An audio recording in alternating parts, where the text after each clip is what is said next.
Katanya ini tuh saking serem ya daerah situ sampai dibilang sebagai julukan rumah conjuring. Gue tuh dimimpiin di kamar gue. Itu makhluknya gue sampai sekarang tuh masih inget banget, makhluknya tuh bentuknya nggak jelas, kayak aneh gitu. Gue nggak tahu lah itu apa ya. Kalian tuh tamu di sini. Jangan macem-macem, jangan aneh-aneh. Terus gue bilang kan, aneh-aneh apa? Gue nggak pernah aneh-aneh apa-apa gitu. Terus dia bilang, kamu tahu nggak kenapa teman kamu sakit? Terus Gak apa-apa, terus gue nyari contoh gambaran yang paling mirip sama yang dilihat sih. Lanjut aja. Nah, kayak gitu. Terus dia berdiri di kanan sama berdiri di kiri. Iya. Matanya ada yang merah. Iya. Sambil jongkok kayak. Iya, kayak jongkok. Gitu. Gue sempat mikir ini makhluk apa, kok bulat. Ternyata dia bukan bulat tapi dia jongkok. Yeah. Dulu tuh gue ngekos di salah satu, kan di sana nama jalannya ada Ci gitu kan. Di daerah Senopati situ, deket Gunawarman. Gue ngekos di situ. Itu kalau hujan baunya bau anyir. Gue tutup hidung. Gue nggak bisa nafas kayak gini.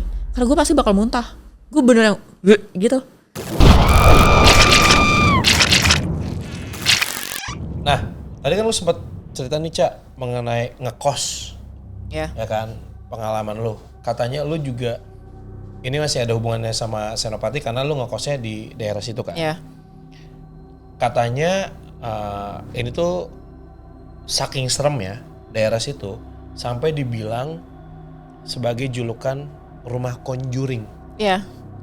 Berarti yang memberikan julukan ini kan banyak orang. Berarti Enggak, ini teman-teman gue. Karena saking seringnya gue nyeritain ke mereka, tau nggak tadi masa di kosan gue ada ini gitu. Oh gitu. Ya, dan itu Oke. Ada cerita-cerita apa aja di kosan lo? Selain cerita sama mantan-mantan lo?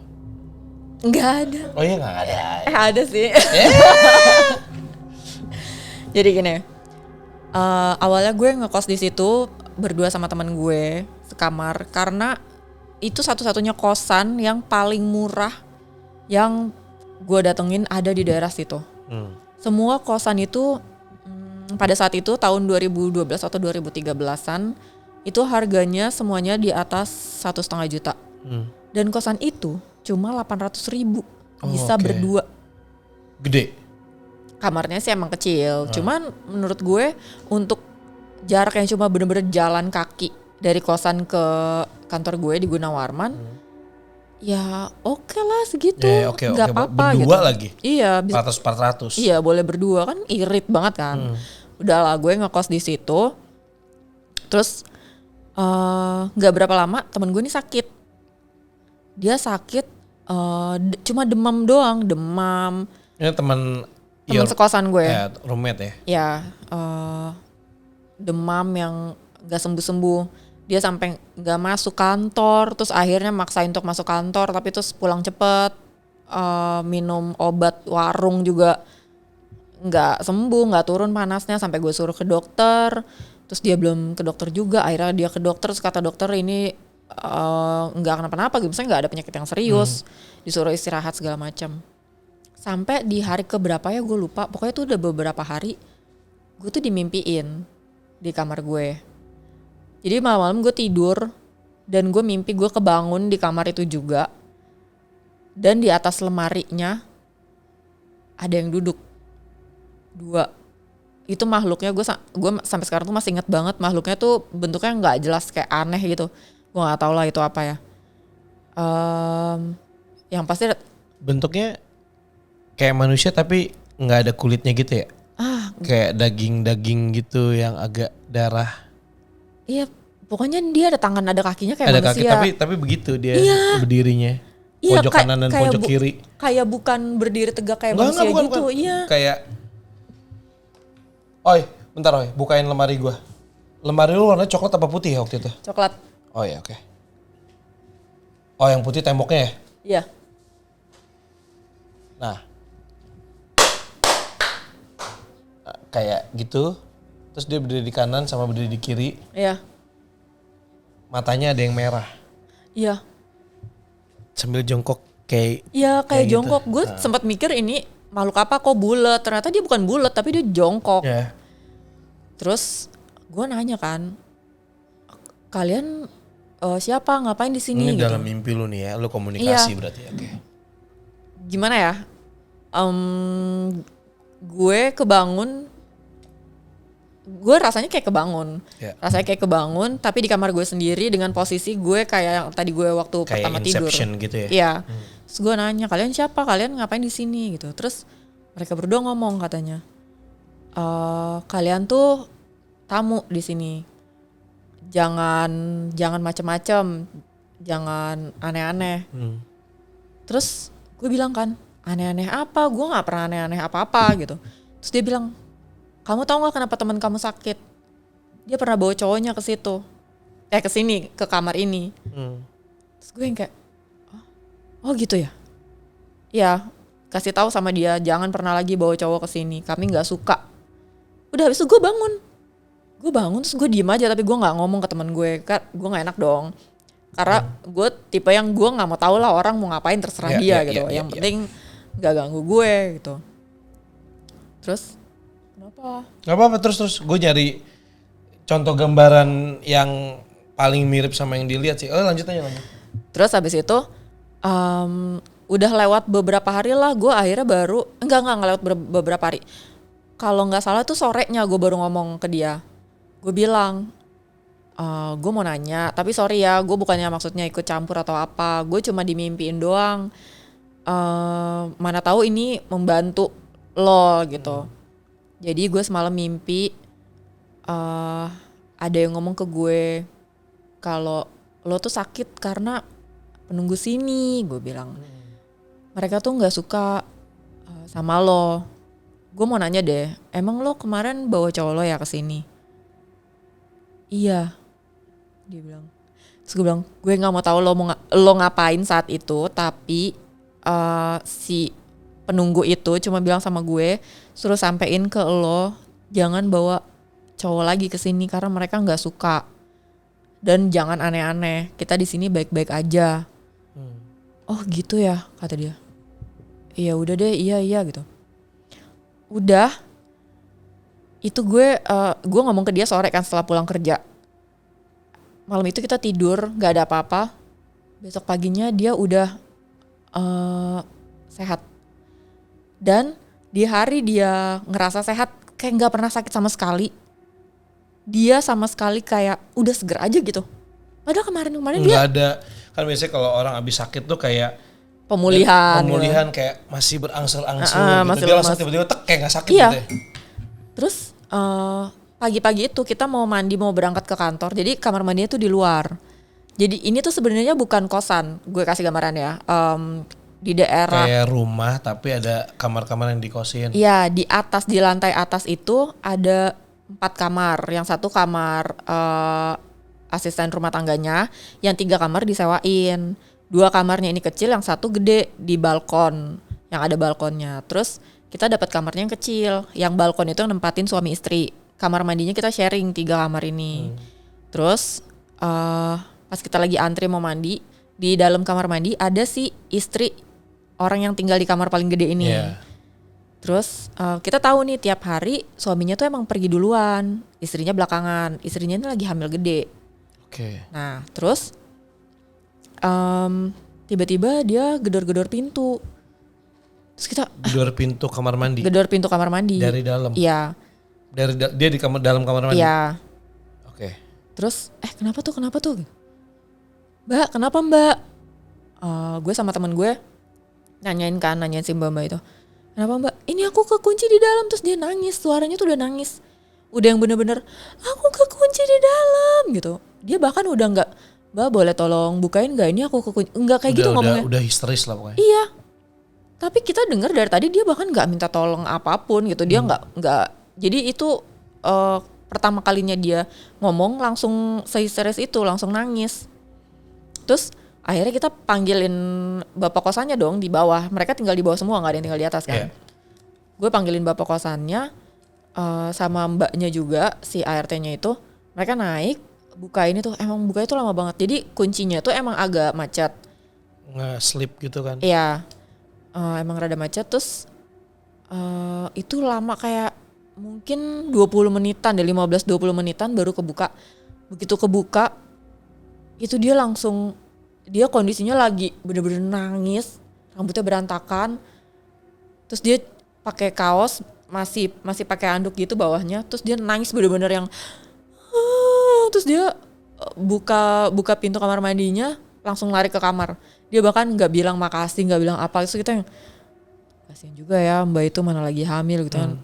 Kenapa ya dia kok sampai segitu paniknya dan sampai nggak bilang terima kasih sama sekali gitu kan. Udah karena kita buru-buru mau kerja juga, jadi ya udahlah, kita gantian mandi tuh. Udah mandi, sorenya kita pulang kantor, si ibu kosan ini ngechat. Dia bilang, mbak, kamar yang gede kosong, mbak mau pindah nggak? Soalnya kan waktu kita pertama kita bilang kita berdua, kalau ada kamar yang gede boleh dong udah kasih tahu. booking lah gitu.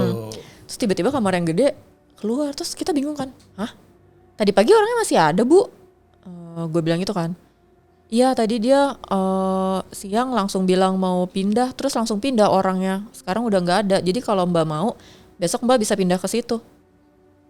Berarti dia langsung Saking takutnya tuh. abis dia kekunci di kamar mandi langsung pindah dong. Iya.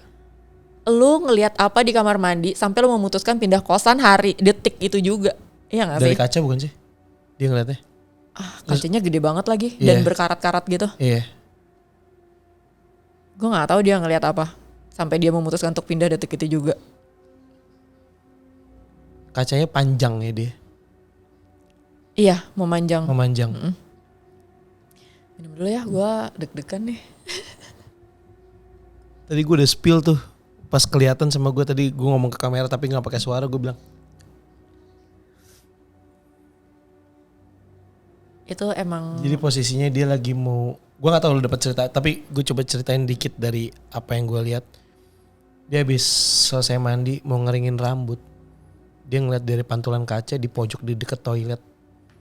Gue gak tahu ya bener posisi apa enggak. Ini kaca, wastafelnya. Toiletnya di sini bukan sih? Iya. Di sebelah kanan, sebelah sana. Iya. Kalau lu ngadep ke kaca. Coba lu ingat-ingat.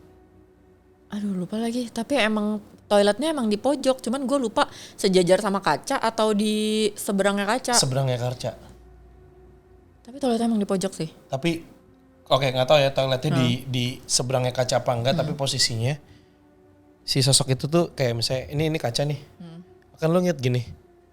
Bayangan dia tuh mantulnya dari pojok sebelah kanan belakang dia di kaca. Nah itu yang bikin dia histeris. Itu posisinya udah selesai mandi dia sebenarnya, lagi mau ngeringin rambut apa segala macam. Kalau dilihat dari dia pas keluar kamar mandi sih emang kelihatan kayak udah selesai mandi, soalnya rambutnya udah basah semua.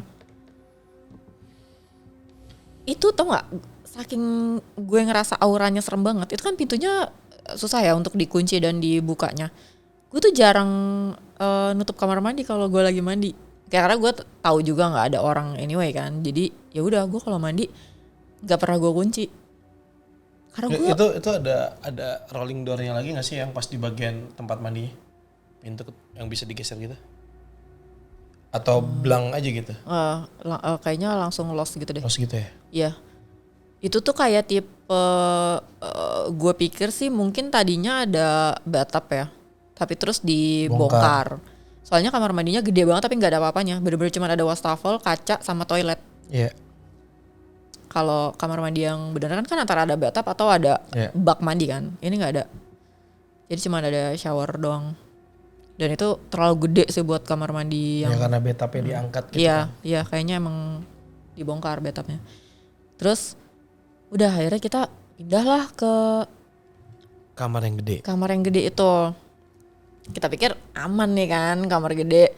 Udah gak ada tuh yang kemarin. Oh mungkin ini petunjuk dari kemarin-kemarin itu ya. Kamar yang itu ada yang nungguin segala macam. Udahlah aman nih kita di kamar yang gede. Ternyata tidak. Karena hal kecil ya. Gue pernah, jadi kamar yang gedenya itu tuh, ini tangga, ini lorong. Di ujung lorong itu kamar yang gede itu. Nah, karena ada balkonnya soalnya kan. Iya. Nah jadi otomatis gue kalau keluar kamar langsung lurus ke lorong dong, terus langsung turun tangga ya. Gue pernah nih pagi-pagi sekitar jam 8 itu hujan gede. Kalau di daerah Senopati Gunawarman itu, kalau udah yang namanya hujan gede pagi-pagi, apalagi musim hujan, itu bakal gelap banget. Karena pohonnya gede-gede banget. Ya, gedung-gedung di sekitarnya juga tinggi-tinggi. Jadi makin kelihatan makin redup lah. Ya, itu pencahayaan. Ya, itu gelap banget.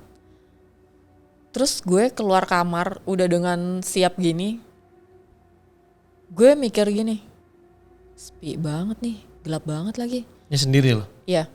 Itu gue cuman ada di otak gue ya. Gue sambil bawa tas gini, gue jalan mau menuju tangga. Jadi gue lagi jalan di lorong itu. Terus gue mikir, mau berangkat kerja? Iya, mau berangkat kerja sendirian. Karena teman gue tuh selalu berangkat duluan. Dia tuh anak sales kan, jadi harus on time. Sedangkan gue anak redaksi yang bisa ngerjain di mana aja gitu kan. Nah kebetulan waktu itu gue pagi berangkatnya, tapi dia udah jalan duluan. Terus gue lagi mikir, gelap banget di sini. Udah rumahnya tua gini lagi, sepi banget lagi. Baru gue mikir kayak gitu. Tiba-tiba bener-bener depan gue, ini depan hidung gue persis, ambrol ininya, ceilingnya. Plafon. Iya, plafonnya ambruk bener-bener seambruk-ambruknya seadanya di depan gue. Gila, untung lu nggak satu langkah kena lu. Iya, terus gue langsung mikir, apa barusan ada yang ngomong makan nih sepi gitu kali ya. Baru gue mau komentar gitu, makan nih sepi ya kan. Itu gue langsung manggil. Wah gila, untung sih lu nggak kena celaka ya. Iya, itu soalnya kayu-kayunya gitu kayak udah pada lapuk gitu kan. Dia bener-bener sejebol-jebolnya itu. Dan itu bau banget.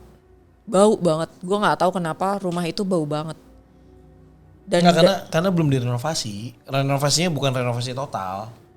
Jadi kalau misalnya lu bilang kayunya lapuk, wajar beberapa wangi kayu ketika udah lama lapuk begitu. Ya bisa jadi. Cuman gue nggak tahu ya kalau lu ngomongin karena lu sensitif. Kalau bau hujan tuh kayak bau amis, nah itu gue nggak tahu. Ya tuh. bau anyir. Ya anyir. Udah kalau orang bilang, gue suka banget menghirup wangi tanah kalau hujan. Lu coba deh ngekos di kosan itu. Hirup tuh. Tapi gue termasuk orang yang suka wangi hujan. Tapi kayaknya enggak di kosan itu deh. Bau banget, bener-bener bau banget. Iya sih. Tapi temen gue tuh enggak. Aman-aman aja. Nyium, iya. Dia gak pernah terganggu. Gue sampai kalau masuk tuh bener-bener kayak gini. Gak bisa gue. Kalau lagi hujan? Kalau biasa juga kadang-kadang kecium. Tapi kalau hujan tuh parah banget. Lu berapa lama tinggal di situ?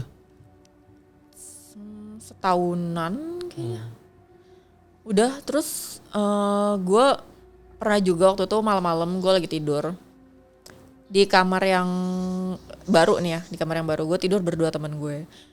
Kebiasaan gue adalah karena gue pulang kerja malam jam 8 jam 9. Terus makan dulu, mandi dulu. Jadi gue baru free itu kayak jam 10, jam 11. Itu gue ngajakin temen gue untuk nonton. Kayak suara kelelawar ya? Iya. Oh iya. Itu deh. Tikus itu ya? Kalau nggak ada burung yang masuk tuh kayak.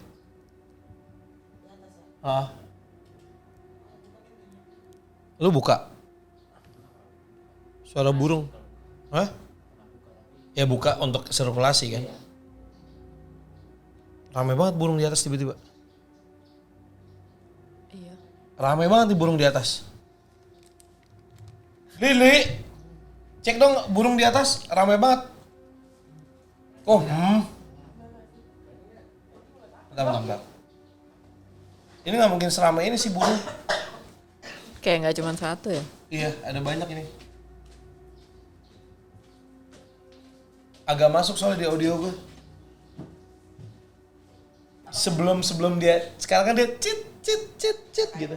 Sebelumnya di audio sini kayak kelelawar yang lagi mau terbang. Di mana? Udah, usir.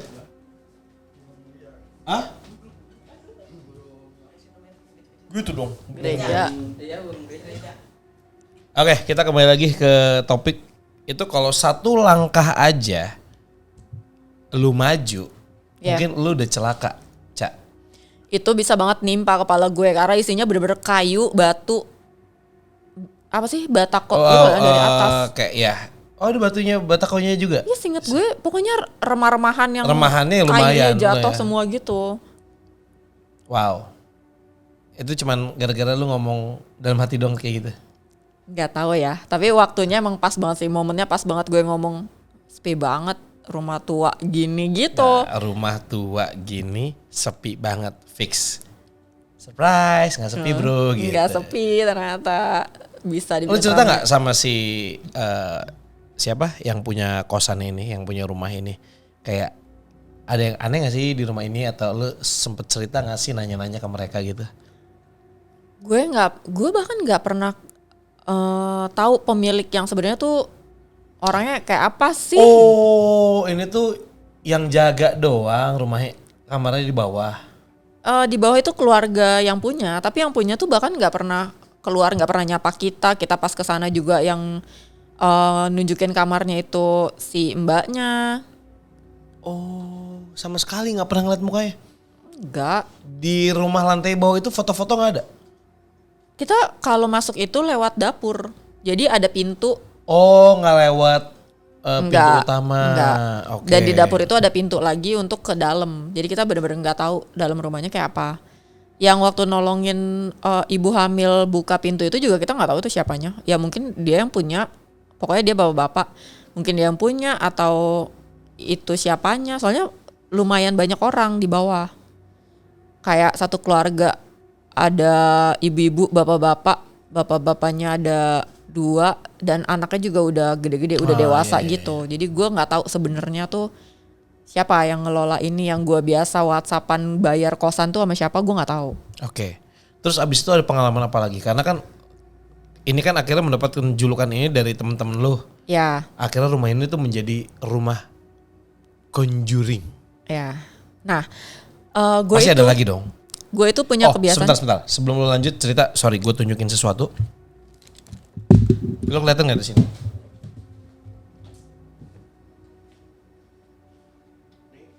Yang satu mirip kayak gini tapi punya tangan. Iya, Punya tangan. iya ada tangannya. Dia posisinya gitu, di atas lemari. Satu lagi mirip kayak dia tapi lebih berisi dikit badannya. Iya, Lebih berisi dikit. iya. Ya, badannya. Kalau ini kan emang dia kurus jangkung gitu kan. Yang satu lagi agak lebih berisi Iya. dan lebih pendek. Kok bisa tahu kayak gitu-gitu sih? Lah nanya gue. Kita emang mirip. Iya. Makanya tadi gue nyari sosok mana ya yang kayaknya agak mirip gitu. Makasih buat Mas Wisnu yang udah ngasih gambaran yang luar biasa ini. Jadi ada gambaran kalau ada sosok makhluk yang mirip, itu tuh kayak mirip kayak gitu tapi walaupun beda gitu tapi mirip kayak gitu kan. Dan di mimpi itu gue jadi baru sadar kalau ternyata makhluk halus tuh bukan cuma kuntilanak doang, genderuwo doang, pocong doang, tuyul apa. Ternyata ada juga yang nggak ada bentuknya, yang bentuknya tuh nggak jelas itu apa gitu. Banyak. Terima kasih Mas Wisnu. Jadi tahu. Ya, terus. Oke, apalagi nih? Kan itu baru ada beberapa cerita. Nah, gue itu kan biasanya kalau pulang kerja jam 8 jam 9 malam. Terus gue mandi, beberes segala macam baru free itu sekitar jam 10 jam 11. Itu teman kosan gue udah paling bete banget kalau gue udah bengong nggak ngapa-ngapain terus gue ngajak jam 11 malam nonton horor yuk. Kan lu juga nggak berani-berani banget ya. Makanya gue ngajakin temen gue karena gue takut kalau nonton juga sendiri. sih. Sama kelakuannya kayak ini. PIC Einstein tapi takut horor, agak aneh emang. Ya jadi gue sering ngajakin dia nonton horor jam 11 jam 12 malam gitu. Waktu itu kita lagi nonton, terus tiba-tiba selesai nonton itu sekitar jam 2 pagi, jam 2 apa jam 3 jam 2 pagi. Pintu kamar kita ada yang ngetok. Dan itu bunyinya beneran gitu. Kita langsung lihat-lihatan. Trinok. Iya. Kita langsung lihat-lihatan terus gak mungkin kan ada orang, terus kita bilangin tungguin yuk. kalau misalnya itu emang orang, misalnya kayak butuh sesuatu atau apa gitu, misalnya Iya. ada keperluan lah ibaratnya harus mengetok kamar kalian, Iya. pasti akan ngetok lagi. dia gitu akan kan, ngetok ya. lagi atau dia akan manggil atau akan nelpon gitu kan. Kalau penting juga nggak ada. Dan itu yang dengar bukan cuma gue, tapi teman sekamar gue juga dengar. Iya, kayu gitu diketok. Iya, dan itu beneran di pintu bunyinya. Kita langsung tidur. Nggak jadi nonton. Itu udah selesai nonton. Langsung tidur tuh yang kayak kelopak mata geter-geter gitu loh, nggak mau merem. Iya, Kelopak mata geter gimana ya? kayak dipaksain banget. buat Oh merem iya, gitu. dipaksain untuk merem gitu Iya. kan. Walaupun belum ngantuk. Saking takutnya udah. Terus pernah juga kita lagi malam-malam lagi mau siap-siap tidur. Tiba-tiba pintu lemari kan ada kuncinya. Dan kalau nggak dikunci dia nggak bisa nutup.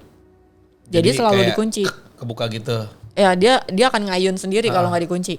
Nah malam itu entah mungkin kuncinya lemes atau gimana gitu ya.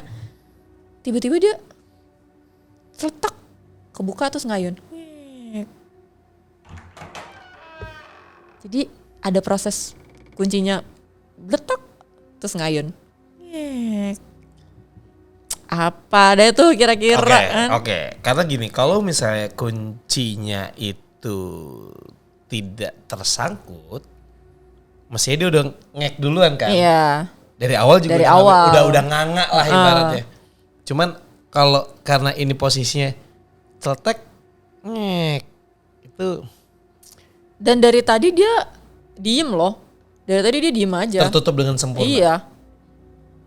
Tuh udah kita udah tidur nggak berani. Gak cuma di kosannya itu aja, bahkan di lingkungan sekelilingnya juga horor. Apa tuh? Ya lo tau kan? Di sekitaran rumah atau sebelah-sebelahnya? Di sekitaran rumahnya, di restoran-restoran yang lu sering makan di Senopati itu. Nggak usah kita sebutin Nggak lah ya. usah. Oke. Itu juga horor. Gue pernah waktu itu malam-malam ya. Dia salah satu restoran bebek terkenal di situ. Gue makan di situ. Nggak ada di situnya sih. Tapi gue cuman makan di situ. Terus pulangnya daerah situ kan banyak yang di portal ya kalau malam. Iya. Karena kan komplek. Iya. Kayak di atas jam 10 atau 12 lah gitu. Di atas jam 10 mungkin ya. Di portal. Jadi waktu itu ini sama mantan gue. Dia waktu itu bawa motor. Jadi motornya tuh ditenteng biar bisa ngelewatin portalnya itu lewat sampingnya. Udah ngebayangin karena di portal motornya diangkat. Diteriakin maling nanti kalau itu ya. Oke, terus. Terus ditenteng gitu. Jadi nggak ada suara kan nih, nggak ada suara motor. Ditenteng gitu ngelewatin portal. Nah karena di depan ada portal lagi, jadi kita nggak naik motor. Kita udah Nenteng. tenteng aja. Nah udah. Romantis banget. Lumayan ya. Terus kita jalan, tiba-tiba ada suara orang nyapu. Kalau Itu motornya jam 10 tuh ya? ya jam 10 jam 11 Ya, malam. oke. Kalau kita nyalain motor tuh gue yakin gak bakal kedengeran suara Suara orang nyapu. orang nyapu, oke. Terus ya suara orang nyapu pakai sapu lidi. Sapu lidi. Srek gitu. Terus gue bilang kan, ih ngapain orang tengah malam nyapu jalanan, gue bilang gitu kan. Terus si mantan gue bilang, gak ada orang nyapu. Dia tengok kanan kiri gitu, gak ada orang nyapu, tapi kok ada suaranya ya. Terus kita bener-bener ngeliat, gak ada orang nyapu. Nyari ya? Iya kita nyari. Nggak ketemu. Karena itu suara yang familiar biasa aja kan, bukan Iya. sesuatu yang nyeremin. Jadi Iya. kita gak ada orang nyapu. Ya kok ada suaranya ya? Iya gak tahu. Terus udah lewatin portal yang satu lagi, kita baru mau naik. Gue baru mau naik, kaki gue baru mau naik ke atas jok. Tiba-tiba, lu tau kan ringtone handphone yang bunyinya Tung. Oh, suara kuntilanak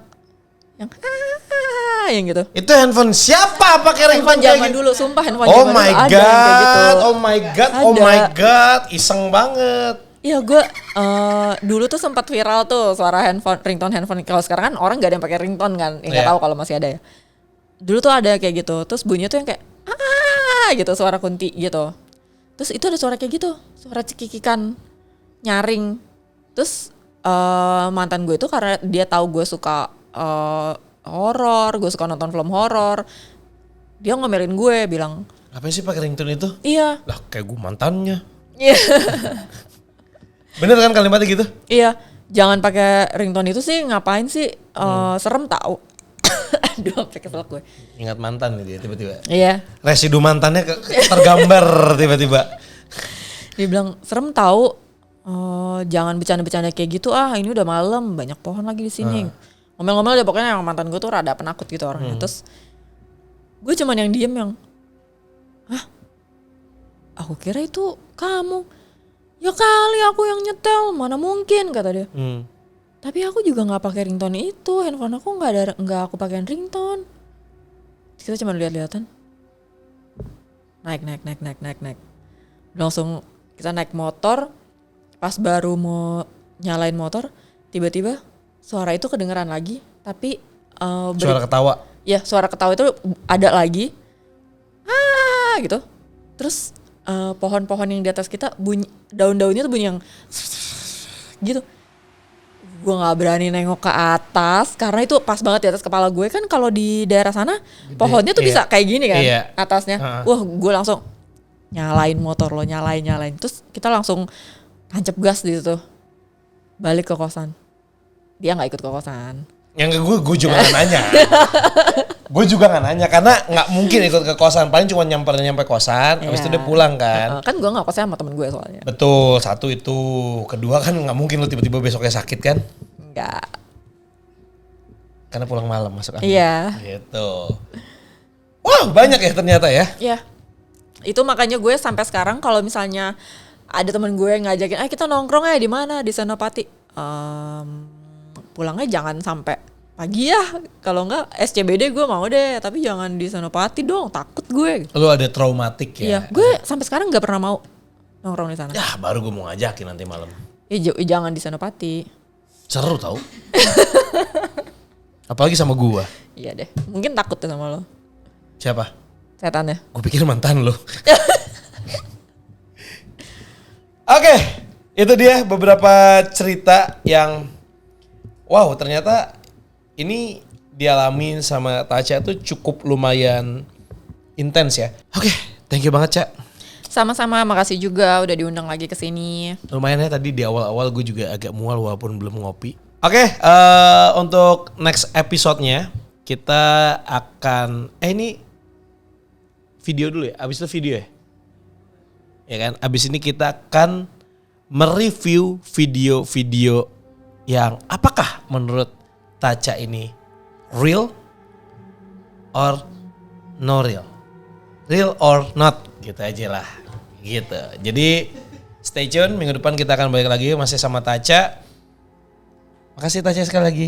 Sama-sama. Sekali dong lu closing tapi pakai openingnya Unseen. Sampai jumpa lagi di Unseen, ruang untuk merasakan karena tidak semua bisa dilihat.